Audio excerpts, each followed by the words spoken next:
de revisar algo que se dijo, no solamente tienen la guía, sino que tienen el audio también. Entonces, esa es otra ventaja allí. Entonces, vamos a orar.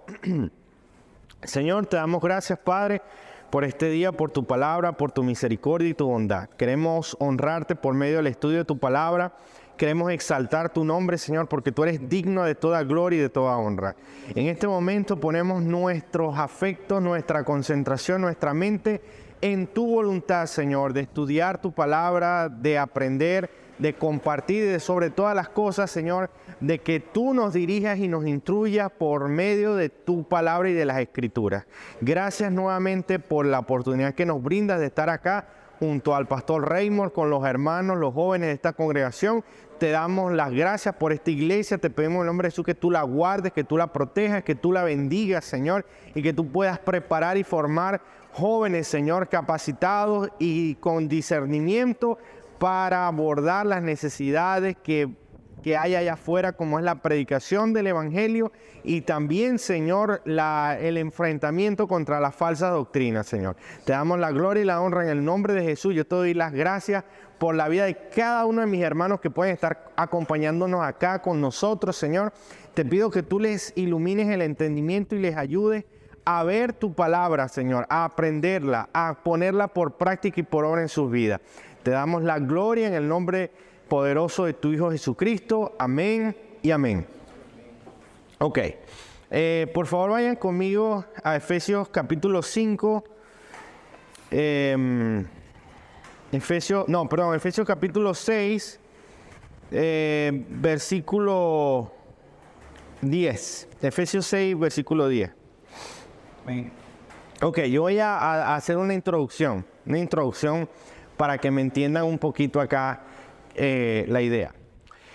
Hermanos, miren, ustedes saben que yo recientemente estuve viendo una serie, no sé a los que les gustan las series, por lo menos los animes y ese tipo de cosas, y es una trama bastante, vamos a decirlo, interesante, ¿no? Donde había una comunidad que se sentía atacados y ellos tenían que levantar soldados cada cierto tiempo, preparar a muchas personas. Yo no sé si ustedes recuerdan, hay una película del Señor de los Anillos, creo que es la segunda o la tercera, en donde están rodeando la ciudad de Rohan y van a entrar todos los que son los orcos y todo este tipo de gente que son los malos, y ya no quedan soldados. Entonces ellos dicen, bueno, pero ¿qué vamos a hacer? ¿Cómo vamos a enfrentar a esta gente? Y empiezan a agarrar a los niños que tienen como 12, 13, 14 años y le dan espada. Y hay un momento que sale una escena donde hay un niño que ni siquiera podía con la armadura que le habían dado y con el escudo.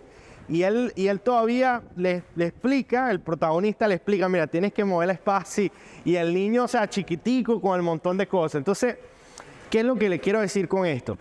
Nosotros, hermanos, la Biblia nos muestra que nosotros estamos en medio de una guerra, en medio de una batalla. Hay una batalla que se está librando en todo momento. Lo que pasa es que nosotros no somos conscientes a veces por nuestra espiritualidad. O sea, a veces somos muy insensibles a lo que está pasando a nuestro alrededor. Pero en realidad hay una guerra. ¿Y qué es lo que sucede? Ahora bien, antes que vayamos a pensar algo que no es, ya nosotros salimos victoriosos de esa guerra, ¿ok? Nosotros no estamos luchando para ganar, ¿ok? Nosotros estamos luchando precisamente porque como somos el bando ganador, nosotros tenemos que, con la ayuda del Señor, proclamar que hemos vencido por medio de Cristo Jesús. Por eso es que se refiere cuando dice, venga tu reino a nosotros en esta tierra, por lo menos en el Padre nuestro. Ahora, cuando hablamos de esta guerra que se está librando, ¿verdad? Todos nosotros tenemos una participación en ella, sobre todo las iglesias, porque las iglesias vienen a ser como esa fortaleza, como esa estructura, de donde salen los soldados a proclamar el mensaje de salvación, que es el medio que Dios ha dispuesto para que las personas sean salvas. Como lo dice el apóstol Pablo en Corintios, porque a Dios le plació, le agradó a Dios salvar a los hombres por medio de la locura de la predicación. Esa es la forma, ¿ok? Entonces vamos a decir que tenemos esta guerra y este conflicto. Ahora miren lo siguiente.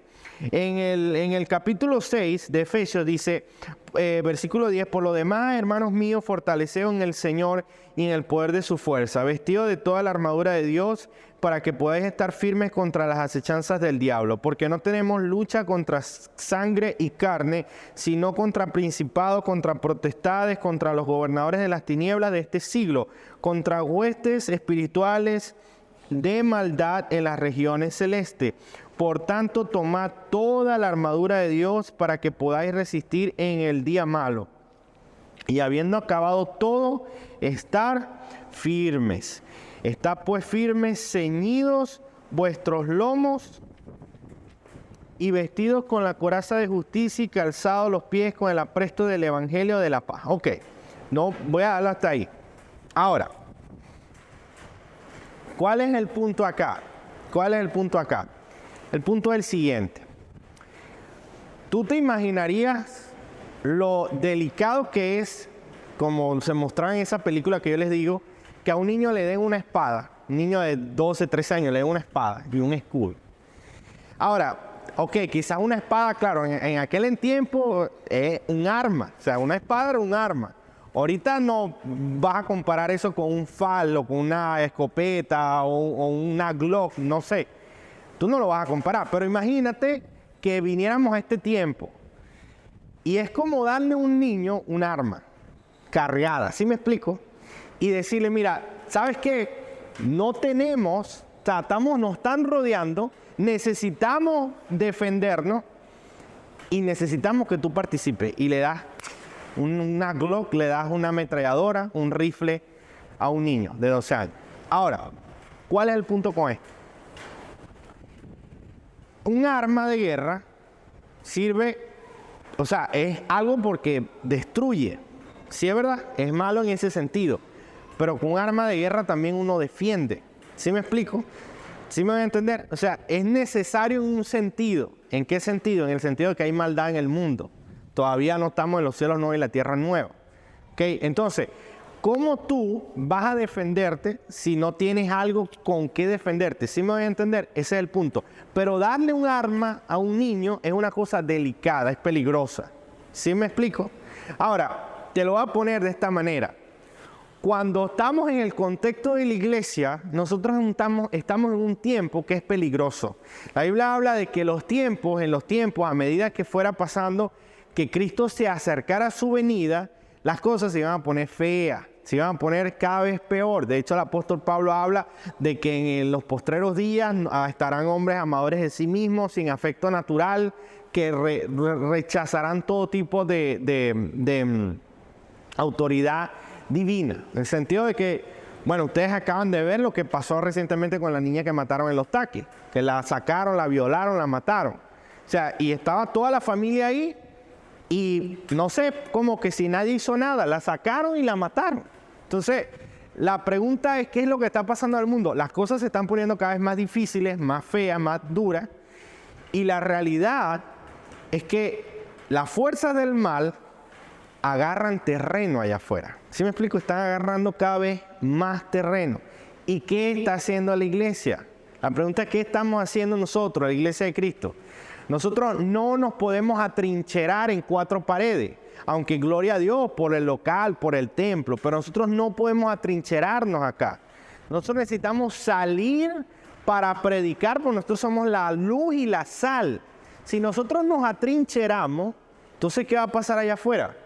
¿Sí me voy a entender? Ahora, cuando yo hablo del arma, de las armas, de lo que es delicado tener un falo, una escopeta, una cosa de esa, es porque en un sentido, esto, hermenéutica bíblica, es como un arma. ¿Oyó? O sea, es como un fal. Este tipo de enseñanza, como que te agarra y te pone un fal en la mano así. Mira, prepárate. ¿Por qué? Porque así como un arma, con un arma tú puedes proteger tu hogar y proteger tu familia. En caso de que alguien malvado entrara a hacerte daño, tú te puedes proteger, pero con un arma en la casa también te puedes matar. Puedes matar a alguien, ¿sí me voy a entender?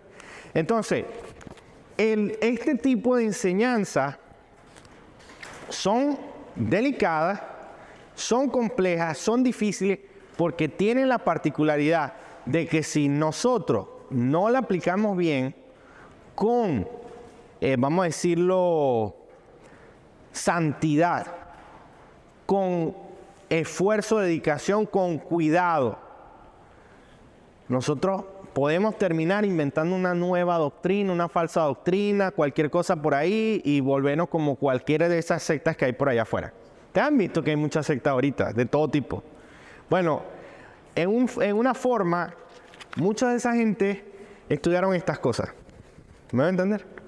Entonces, el peligro está y va a estar en el hecho de nosotros, primero que todas las cosas, pedirle al Señor que nos guarde por medio de su gracia y cuidarnos del orgullo y de la arrogancia, ¿ok? Porque son cosas que a medida que tú vas comprendiendo, tú tienes discernimiento. O sea, es como cuando, imagínate que de pronto nosotros estuviéramos aquí a las 10 de la noche y todas las luces estén apagadas. O sea, tú no ves, pero prenden la primera fila de bombillos y tú empiezas a ver algo. Pero entonces que prenden la otra y ves más. Y prenden la otra y ves más. Y cada vez más. Y te ponen 2 reflectores y ves cada vez más. ¿Sí me explico? Eso es lo que pasa cuando nosotros vamos agarrando el entendimiento de lo que es la hermenéutica bíblica, y la agarramos ¿para qué? Para ver la palabra de Dios más claramente, ¿ok? Es la forma. Ahora bien, ¿por qué es como un arma y por qué hablo del contexto de batalla y de guerra?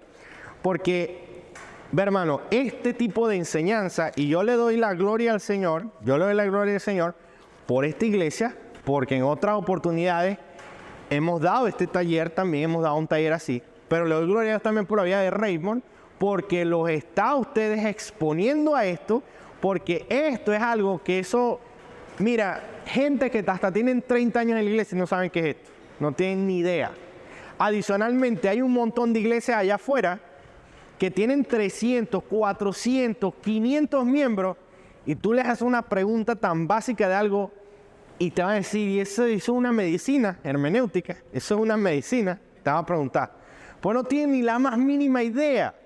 Y por esa razón es que son engañados, son estafados, porque no conocen las reglas y leyes de interpretación de la palabra de Dios. ¿Ok? Entonces, lo que quiero que entiendan con esto es que a ustedes se les ha dado un voto de confianza de parte del Señor y de parte obviamente de Raymond y de parte de esta congregación al ustedes estudiar este tipo de enseñanza. ¿Sí estoy claro en esto? ¿Estamos claros? Entonces, lo que quiero que vean es que tienen, ustedes saben, como dicen en las películas, un poder sobrenatural conlleva una gran responsabilidad. Si han visto las películas, cuando uno es superhéroe, tiene una gran responsabilidad. Bueno, es así, realmente es así. Se te ha confiado este tipo de enseñanza, tienes una gran responsabilidad. Tienes una gran responsabilidad primero para contigo delante del Señor, tienes una gran responsabilidad para contigo y tu familia que te rodea, y tienes una gran responsabilidad para con tu iglesia local y tus hermanos en la fe. ¿Ok? Ahora bien, vamos entonces a entrar acá en materia. Santiago capítulo 3, versículo 1. Una de las cosas que a veces no se considera es el tema del llamado al liderazgo en lo que es el púlpito y la predicación de la palabra, ¿no? Santiago 3.1, ¿quién lo puede leer, por favor? Todos hermanos, no todos deberían llegar a ser máximo en la iglesia, porque lo que Dios te enseña se refuga de manera muy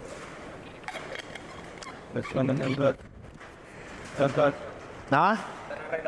Ajá, ¿cómo dice la Reina Valera? Hermanos míos, no hagáis maestros muchos de vosotros, sabiendo que recibiremos mayor condenamiento. Fíjate, esa está muy bien, pero lo que me gusta de la Reina Valera es que hace énfasis sobre la condenación. Aquí dice, seréis juzgados estrictamente. Por ahí dice, no, es que tienen más condenación. O sea, él te lo pone más feo. ¿Sí me explico? Te lo carga más. ¿Y cuál es el propósito de que Santiago diga eso? Que pararse aquí a predicar es algo delicado. ¿Sí me van a entender? O sea, un teólogo lo dijo una vez así. Tú te paras aquí y están todos los hermanos y tú estás predicando y el cielo y el infierno se mueven alrededor. Un desliz y manda a toda la gente al infierno con una falsa o una mala aplicación de la palabra o una falsa enseñanza. Una buena aplicación de la palabra y los envías al cielo. ¿Sí me van a entender? Porque realmente, hermano, esto es delicado. Ahora, ¿qué es lo que dice allí? No hagáis maestros muchos de vosotros. O sea, en el sentido de ¿qué? De que los maestros no deberían ser como que, oye, todo el mundo debería ser maestro. Claro, eso sería un ideal. Sería un ideal que todos los hermanos fueran maestros, tuvieran ¿cómo que se llama? El conocimiento de la palabra, hasta el punto de ser maestro. Pero la realidad es que ser maestro no necesariamente es saber hablar bien y tener cierto conocimiento y elocuencia y carisma. Y oye, yo ahí, tú sabes, me defiendo y me muevo para acá y mantengo a la audiencia ahí, tú sabes, en expectativa. No se trata meramente de eso. De hecho, esto es para entrar en el tema de la predicación. Porque hay motivos que son motivos equivocados. Primero, uno de los primeros motivos equivocados es, número uno, impartir conocimiento intelectual. O sea, es decir, enseñar información, entregar información. O sea, si tú necesitas información, tú agarras un libro y extraes información. O te metes en una página de internet o revisas un artículo o lo que sea. Pero la enseñanza de acá, desde el púlpito, es una tarea espiritual. ¿Sí me voy a entender? Cuando tú estás predicando, el Espíritu Santo está tomando la palabra y la está metiendo en los corazones de la gente. Eso es algo espiritual. Eso es algo que no es solamente información. Información es que yo te cuente una historia. Ya. La pregunta es, ¿qué aprendo yo de esa historia? ¿Qué puedo aplicar de esa historia? Ahora, otro punto equivocado que no puede ocurrir y que no es para el púlpito. Promovernos a nosotros mismos. El púlpito no es para hablar de nosotros. Nosotros podemos hablar de testimonios, de anécdotas, de todo de ese tipo de cosas. Pero el púlpito es para predicar la palabra de Dios. Y yo quiero que vayan conmigo a Timoteo capítulo, ya le voy a decir, primera de Timoteo capítulo,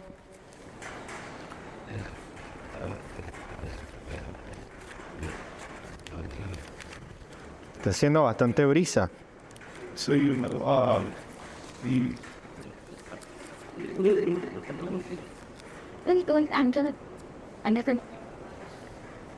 Ya le voy a decir, hermano, que está aquí el buscador de la Biblia. Si tú lo ves, ok. No. Tú lo leas, ¿no?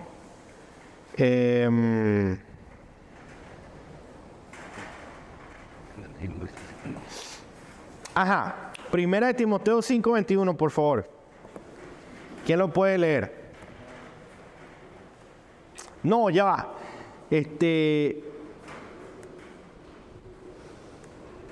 Segunda de Timoteo 4, verso 1 y verso 2. Segunda de Timoteo 4, verso 1 y 2, por favor. Delante de Dios y de su Cristo, y gustará los mismos que a los muertos que su manifestación que creen y que predique esa palabra de irse a tiempo y buena bien. Redargüyen, reprenden, exhorta con toda paciencia y Ok, fíjate lo que pasa aquí. Timoteo era joven. Eso es lo que se cree, que Timoteo era joven.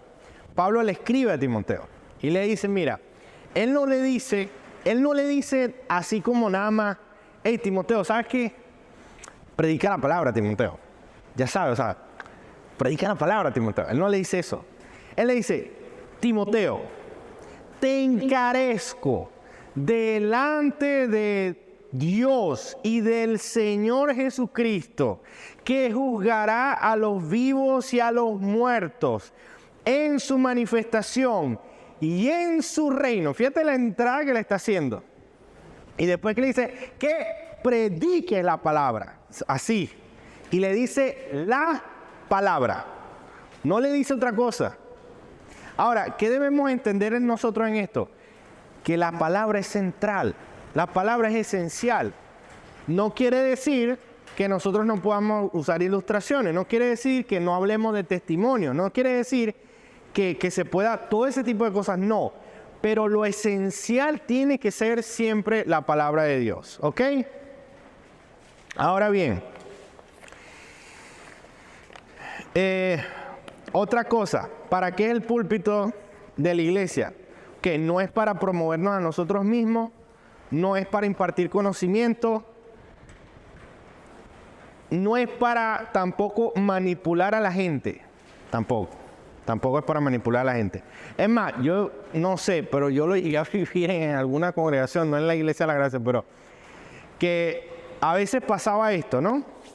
La gente tenía un problema o estaba pasando algo en la iglesia y entonces el pastor o el predicador decía, oye, está pasando esto, entonces él agarraba y preparaba el sermón en base a lo que estaba pasando. Y cuando llegaba la gente le caía palo a todo el mundo. Entonces después que no, se iban con ese montón de palos, pasaba otra cosa en la semana. Ahora está pasando, no, ahora, y agarré y preparaba y le caía palo otra vez a todo el mundo. No, eso no es. O sea, de hecho, no ha pasado, o vamos a decirlo, ha llegado a pasar muchas veces el tema de las puntas. Ustedes saben cuando la gente le tira una punta, una indirecta, eso sí es incómodo, ¿verdad?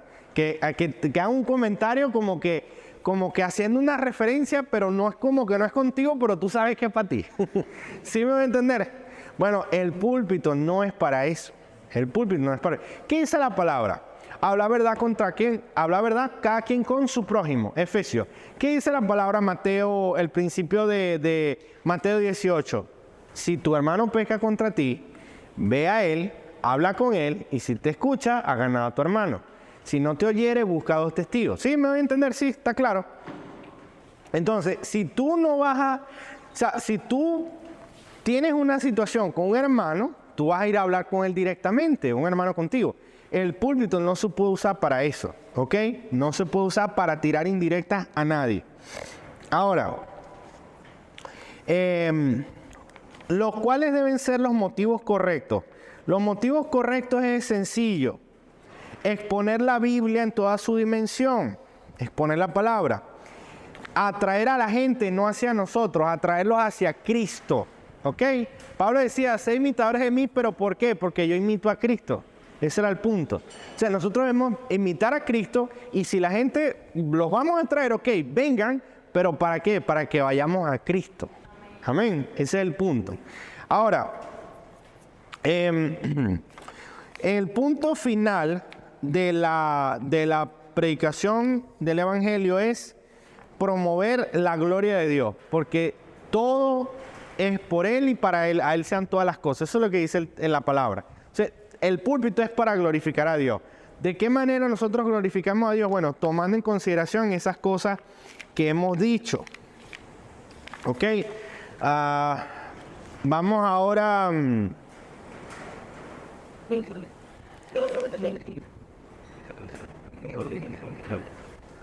Bueno, no voy a entrar en este tema porque... Bueno, sí, Ezequiel capítulo 36, capítulo 33, versículo 6. Ustedes saben, ustedes conocen qué es un atalaya. ¿Ustedes han escuchado ese término? Atalaya. Atalaya es una persona que estaba en una torre, ¿ok? ¿Verdad? Y cuando venía un ejército enemigo o venían ladrones o ese tipo de personas, el atalaya tenía que avisar al pueblo para que se preparara. Bien sea si tenía que enfrentarlo o no. Pero que la gente estuviera pendiente, ¿no? Ese es el atalaya. Eso lo dice Ezequiel 33, 6. Ahora, el atalaya tenía una responsabilidad que él se le decía lo siguiente.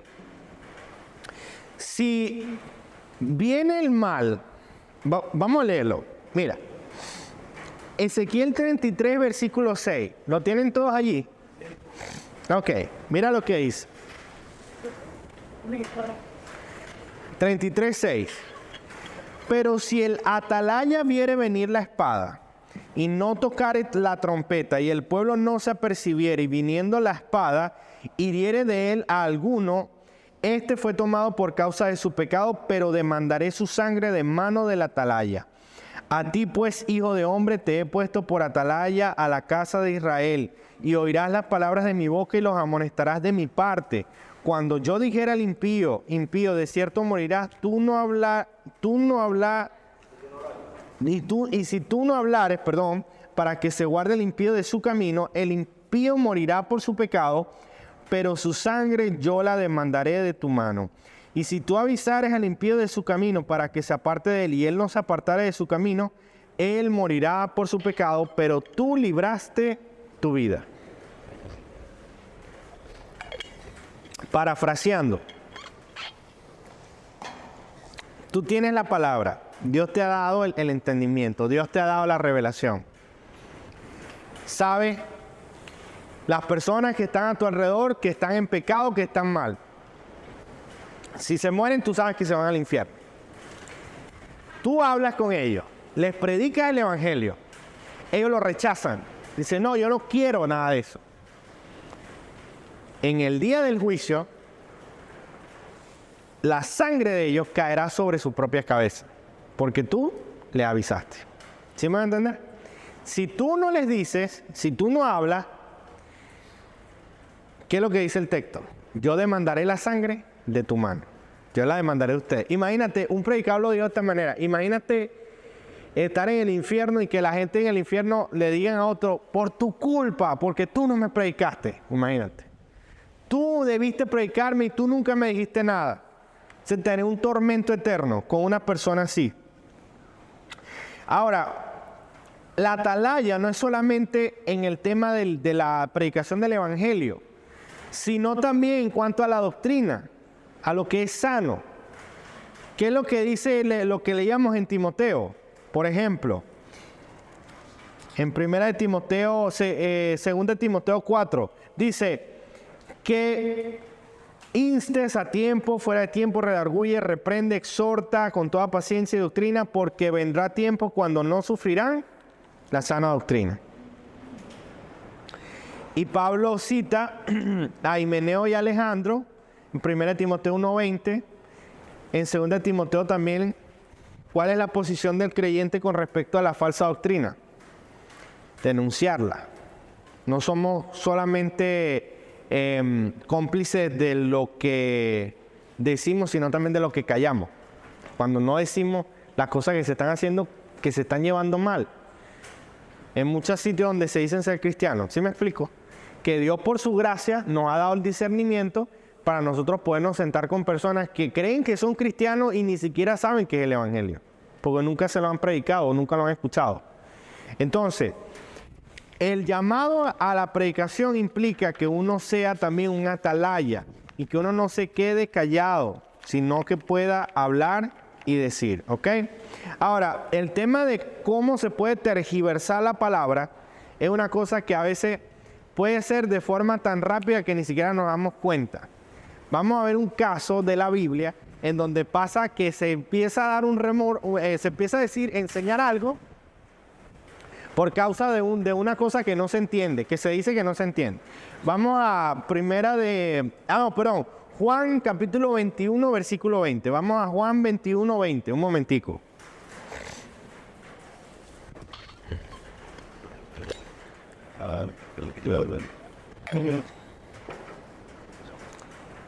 Juan 21, 20 dice así. ¿Ya lo tienen todo? Avísenme cuando lo tengan. ¿Sí? Ok. Volviéndose Pedro, vio que le seguía al discípulo a quien amaba Jesús, el mismo que en la cena se había recostado al lado de él y le había dicho, Señor, ¿quién es el que te ha de entregar? Cuando Pedro le vio, dijo a Jesús, Señor, ¿y qué de este? Jesús le dijo, si quiero que él quede hasta que yo venga, que a ti, sígueme tú. Este dicho se extendió entonces entre los hermanos que aquel discípulo no moriría. Pero Jesús no le dijo que no moriría, sino, si quiero que Él quede hasta que yo venga, que a ti. Pasa lo siguiente, parafraseando el texto. Jesús viene caminando y viene con Pedro. Yo creo que Juan viene más atrás y Pedro ve la broma, ve que Juan los viene siguiendo y Pedro le dice, ay, ¿qué de este, Señor? Le dice a Jesús, ¿qué de este?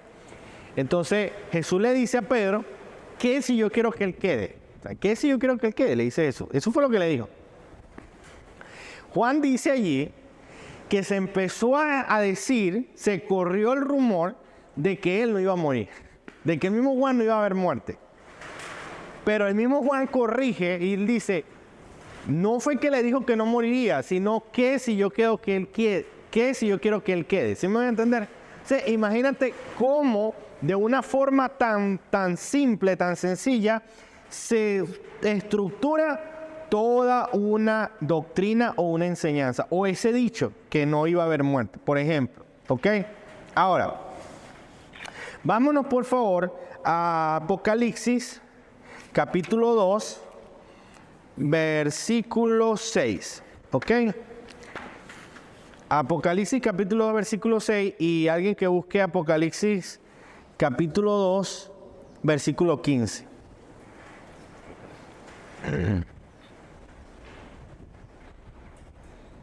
¿Sí lo tienen? Ok. Ajá, fíjate algo. ¿Dónde tengo el marcador? Aquí está el marcador. Excelente.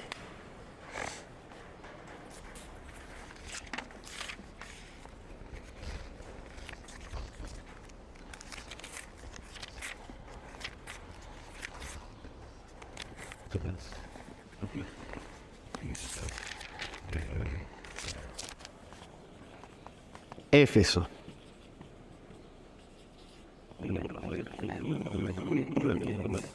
Esmirna y Pérgamo. Pérgamo.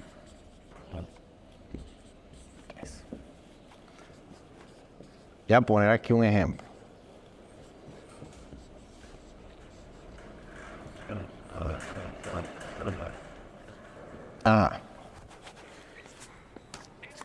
Tres iglesias. Éfeso, Esmirna y Pérgamo. Tres iglesias, ¿ok? Mira lo que dice aquí. En Apocalipsis 2:6 dice el texto, pero tienes esto, dice el Señor Jesucristo, que aborreces las obras de los nicolaitas, que yo aborrezco. ¿Lo ven? Las obras de los nicolaitas que yo aborrezco. Las cuales yo también, aborrezco. Ahora, fíjate lo siguiente. Estas obras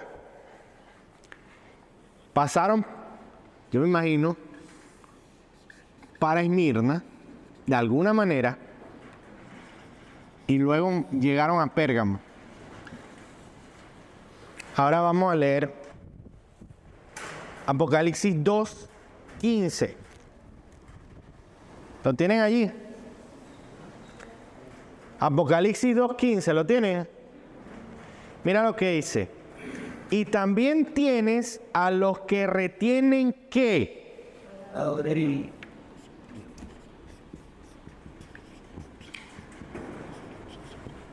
Ok.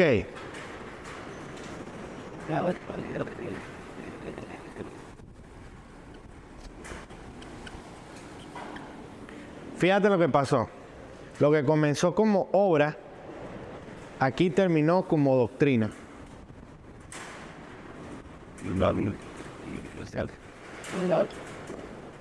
¿Te das cuenta? ¿Tú sabes qué es doctrina? Doctrina es cuando algo se oficializa. Como que empieza en un sitio, no sé, a enseñar que el infierno no existe. Y lo practican como una obra. Pero de pronto, al rato, ya tienen libros. Libros que no, el infierno no existe. ¿Sí me van a entender? Las obras se convierten en doctrina. Falsa doctrina, obviamente. Pero comienzan como ¿qué? Como obras. Comienzan poco a poco. pero se desarrollan y crecen. Por eso es que es importante que nosotros estemos centrados en la palabra. Deuteronomio 6, capítulo 6, versículo 6, lo dice de esta manera: estas palabras que yo te mando hoy, estas palabras, la ley del Señor, su palabra, estarán sobre tu corazón, las repetirás a tus hijos y hablarás de ellas estando en tu casa y andando por el camino y al acostarse y cuando te levantes. ¿Cuándo invalidamos la palabra de Dios para incurrir en estas cosas? Dos extremos. Cuando no hacemos lo que el Señor nos manda que hagamos y cuando nos ponemos a hacer cosas que Dios no nos ha mandado hacer. Sí, es la forma. Vamos a ver dos casos. Primero,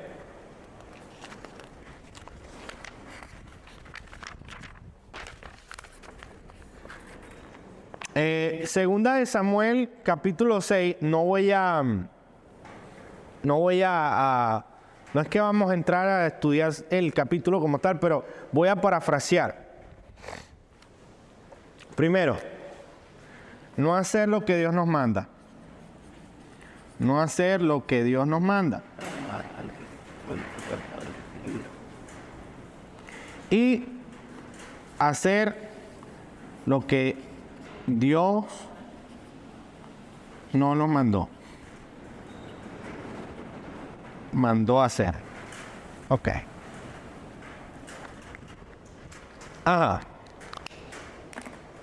Segunda de Samuel, capítulo 6, del 1 al 17. No es que lo vamos a leer, yo le voy a narrar la historia en forma de paráfrasis y vamos a aplicar eso. Bueno, el pueblo de Israel había recuperado el arca. Ellos habían recuperado el arca, iban con David.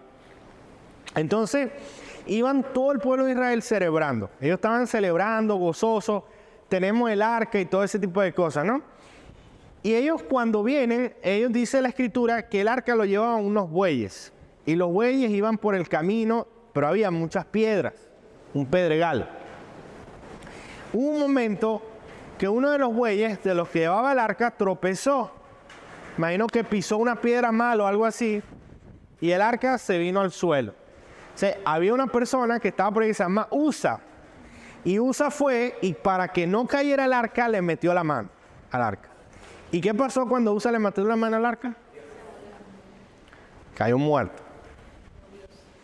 Dios lo fulminó. Eso es lo que dice el texto, realmente. Dios lo mató en el acto. Ahora, cualquier persona en ese lugar, en ese momento, quizás dice, ¿pero por qué? O sea, realmente todo venía bien, estábamos celebrando, o sea, conseguimos el arca, lo llevamos todo con los... Pero ¿qué fue lo que pasó? ¿Por qué Dios lo mató? Porque Dios había instituido, primero,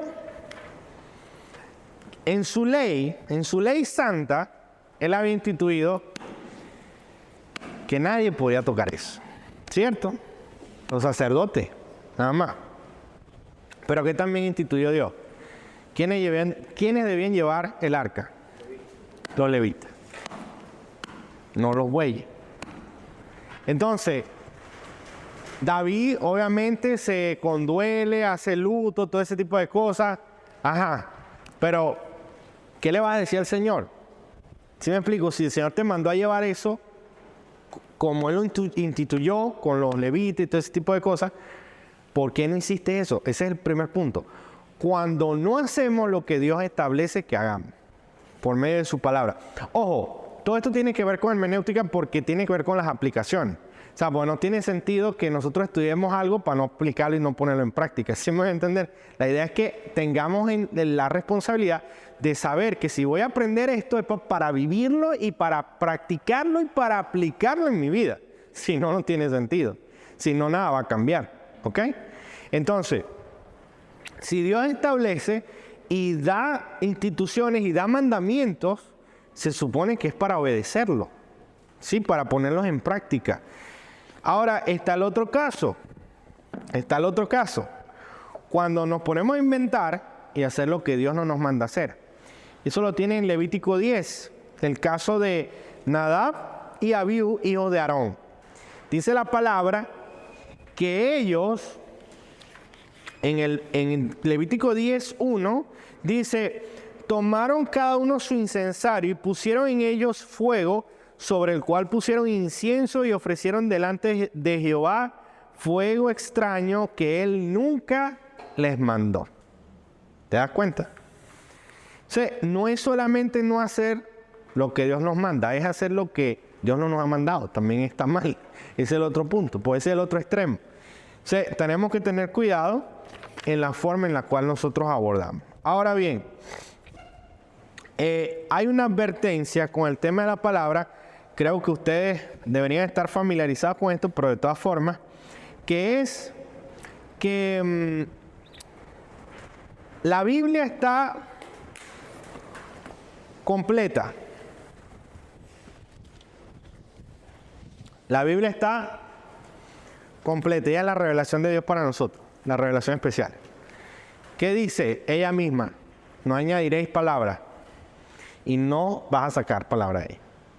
O sea, nosotros podemos, mira, de una vez escuché por ahí, yo no sé si fue aquí o no fue, qué iglesia fue, que ellos estaban diciendo que había un libro que no estaba completo de la Biblia. Y que como que el capítulo lo iban a insertar, eran los que estaban viviendo en este tiempo, una cosa así. Entonces, imagínate, que es como que hay algo incompleto, es como que la Biblia está incompleta. Cuando Dios mismo dice que ella es perfecta, que su palabra es como martillo que quebranta la piedra, como espada de doble filo que penetra hasta las coyunturas y discierne los pensamientos y el corazón. De todas formas, esa advertencia está allí para nosotros, por si acaso llegan a escuchar de estas personas. Hay otro movimiento sectario actualmente que se llama las raíces hebreas, que ellos sostienen que hay un evangelio perdido. Es un ataque a la Biblia, un ataque, decir que no está completa es porque, o sea, si falta algo, porque no está completo, eso es lo que quieren decir. Pero ellos sostienen eso, que hay un evangelio perdido. Es como que estamos chucutos, no es suficiente, ¿ok? Bien, doctrina sobre las Sagradas Escrituras o revelación especial. Esto es fundamental. Imagínate, tú sabes que la gente dice, los médicos, ¿verdad? Los médicos que tienen especialización. El cardiólogo, el nefrólogo, todo este tipo de cosas. Imagínate un cardiólogo que no sepa qué es el corazón. Un nefrólogo que no sepa qué es el riñón, por decir algo. Tiene sentido. O sea, un predicador de las palabras de Dios, ustedes que se están preparando conforme a la gracia y misericordia de Dios para predicar la Biblia, imagínense que no sepan qué es la Biblia, o sea, o cuáles son los atributos de la Biblia, por ejemplo. Eso es algo muy esencial. O sea, hay 6, no voy a decir 6 doctrinas, pero hay 6 cosas que tienen que tomar en consideración con respecto a la palabra de Dios. Primero, la inspiración de las Escrituras. La Biblia es inspirada por Dios, ¿correcto? El pasaje clave, Timoteo 3:16, 2 Timoteo 3:16. Toda la Escritura es inspirada por Dios, ¿correcto? ¿Sí? ¿Estamos claros? 2 de Pedro 1:19. Tenemos la palabra profética más segura, la Biblia. Mateo 26:54. ¿Cómo entonces se cumplirían las Escrituras? Dice Jesús. Marcos 12:24. No erréis por esto, porque ignoráis las Escrituras y el poder de Dios. Dijo Jesús también. Ok, estamos claros que la Biblia es inspirada por Dios. Perfecto. Ahora, el segundo punto es la autoridad de las Escrituras. La Biblia no solamente es inspirada, sino que es autoridad. ¿Dónde vemos eso? Isaías 55:11. Así será mi palabra que sale de mi boca. No volverá a mí vacía, sino que hará lo que yo quiero. Y será prosperada en aquello para que la envíen. Mateo 24:35, el cielo y la tierra pasarán, pero mis palabras no pasarán. Ok, estamos claros, ¿no? Estamos claros que la Biblia es la autoridad. Perfecto. Hay otra palabra que se llama la perspicuidad. ¿Alguna vez han escuchado este término? Perspicaz. Perspicacia. La Biblia es perspicaz. Cuando se habla de la perspicuidad es que la Biblia es suficientemente clara para entenderse. Te lo voy a poner de una manera. Pedro dice en 2 de Pedro 3:16, Pedro dice que Pablo escribe cosas difíciles de entender.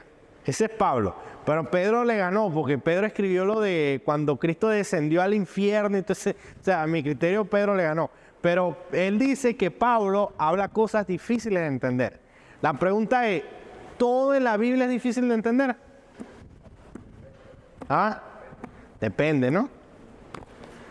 Pero en su gran mayoría, ¿es difícil de entender? No. Ustedes agarran y leen Romanos y ustedes necesitan hacer un curso para leer, entender Romanos. No, ¿verdad? Ni Mateo tampoco, ¿verdad? Ay, Apocalipsis. Ah, ¿viste? Y Daniel.